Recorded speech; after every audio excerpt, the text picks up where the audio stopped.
These mini kegs are known to be hard to clean, and I found this way is actually doing a pretty good job. So I got a little adapter from a hardware store, screw it into the faucet, just regular kitchen faucet.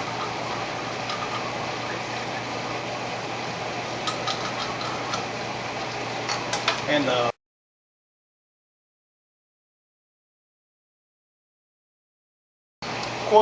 quarter-inch poly tube.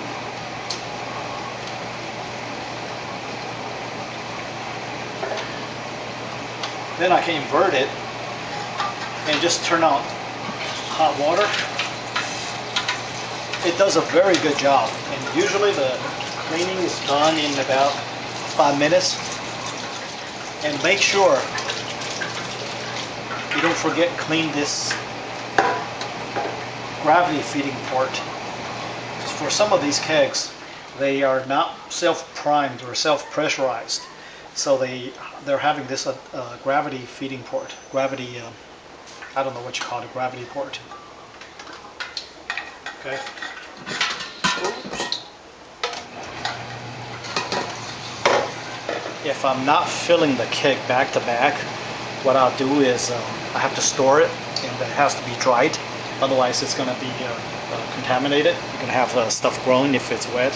So I get a paper towel, I stick it into the hole, and just shake it, and that will get 99% of the water out. You always will have a little bit left, residual water left in the bottom. So what I'll do is I get a little air pump and little air compressor, stick it in there just to blow air into it. It takes about 5 minutes to dry the bottom. Okay. If you store this over a couple months, you definitely absolutely have to get it very dry.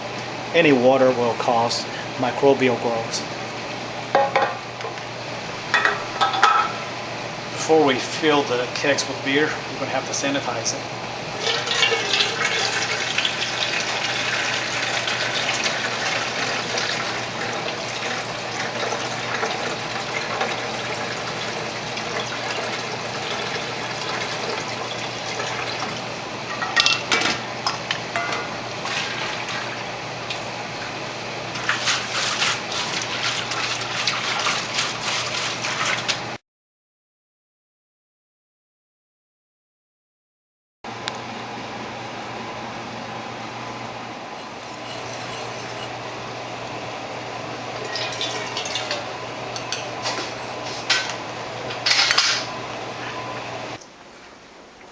All right, let's first get rid of some of the tube.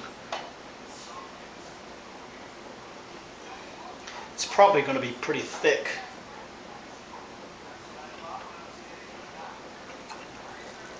Not too bad. I don't know.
That's beer to be wasted.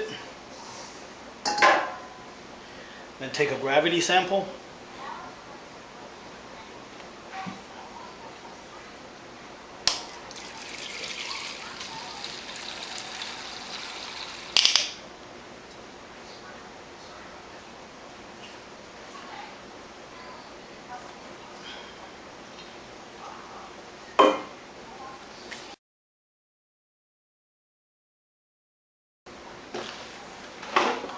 Now I'm going to start my subsurface addition. So this little hose is going to go all the way down to the bottom. So I do it this way to minimize the oxygen entrainment. So since I can't really see the level real well, I'm going to add 10 pounds to this keg. Got that figured out ahead of time. All right, there we go.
Couple of extra bottles.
So what you do here is put a little tiny bit of, that's a little too much, keg lube. That's a food keg lube. Outside this little plug. It'll go in real easy.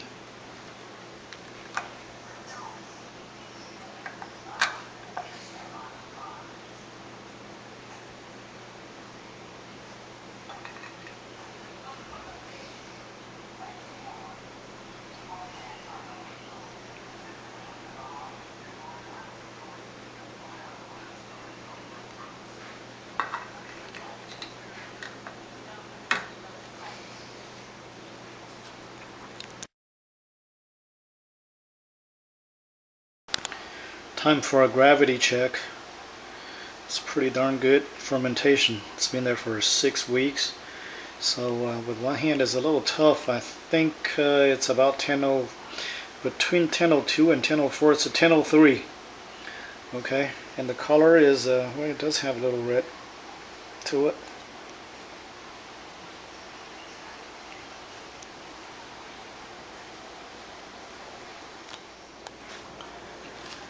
So you have a couple of 2-3 ways to tap the kegs. One is the portable way. If you want to go to a party or something, you can take the keg, and this is a 12 gram CO2 cartridge. What you do is you screw into this little holder, and there's this little sharp tube. It's going to puncture the end of this cartridge. Then you dispense CO2 through this little connection here, and this is your tap. You're going to plunge into the keg. Then the beer is going to be pressurized and flow out of this little spigot.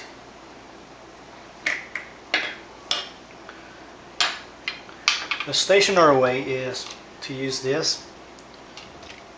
It plunges into it, and then you have CO2 coming in here, and the beer flows out of here through this connection.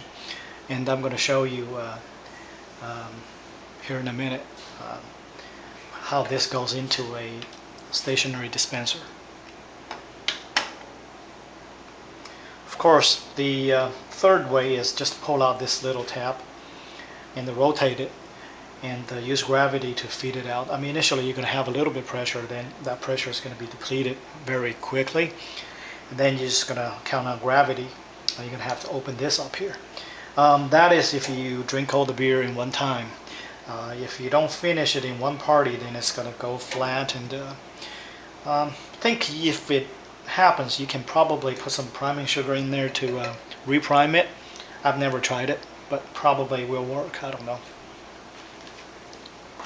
Alright, so here is a countertop dispensing system. The whole unit, it costs about $200, and it's self-contained, all in one unit.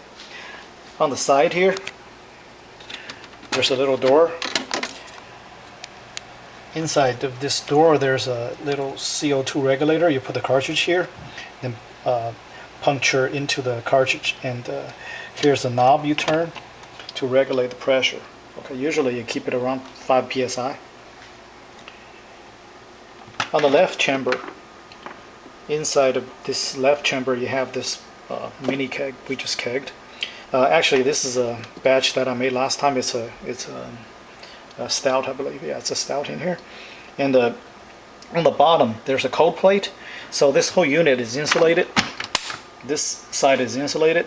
So the refrigeration system is a absorption evaporative refrigerator. It's called evaporative system because it doesn't have a compressor, so you don't have to worry about the noise all the time. On the top, you have two little tubings. One is introducing CO2 to provide the pressure for the beer to come out of this other tubing to this tap here. So once you pull this tap, beer is going to come out. And it's a little distance. I might make a little mess on because I'm holding the camera. Oh well, not too bad.